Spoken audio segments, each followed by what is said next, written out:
Banned Books Week is a week that celebrates essentially intellectual freedom, is the foundation of it, is that we stand behind the rights of all users to have access to all information. Within your First Amendment right, you have the right to freedom of speech. What the courts have held is that in order to be given your right to freedom of speech, you also have to be able to have informed thought.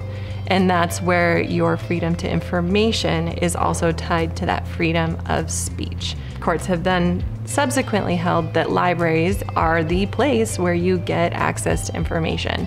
The purpose of the week is to shed light on the fact that bans and challenges do still exist, and that libraries choose to remain true to your intellectual freedom needs and typically tend to keep those materials. So it's fundamental to our institution to protect the First Amendment rights of all of our users.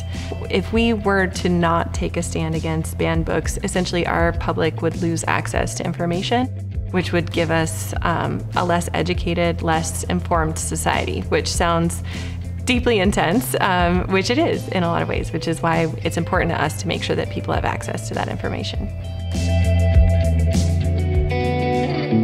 A book banning means that the book has been requested to be removed from the library or from anywhere, but in this context, the library. And the library has followed through with the removal of that book. That's the definition.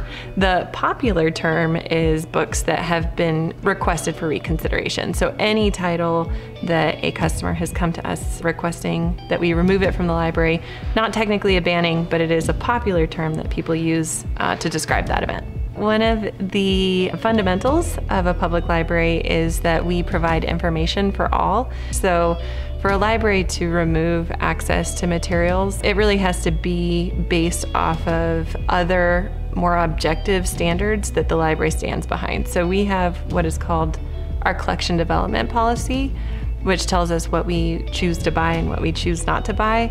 So the book would have to fundamentally no longer fit that collection development policy for us to decide to remove it from our collection. So our intentionality is that if you come to the library and you get information from our library, we have vetted it, right? So through our collection development, policy and process, we stand behind the books that we provide as being true, as being, factually correct.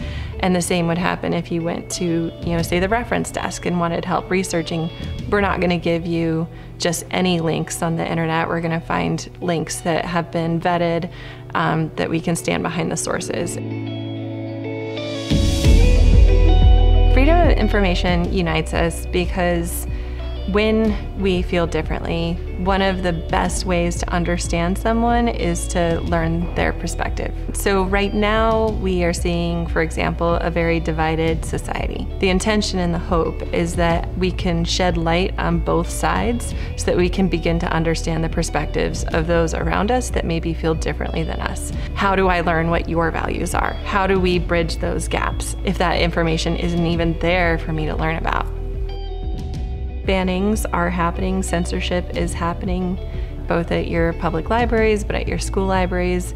And when those events have occurred, the most successful thing that any community can do is to go to those school board meetings, to go to their library board meetings and say, I don't stand for that. That information, whether I agree with it or don't agree with it, it is important to continue to protect the information of our community and the rights of everyone.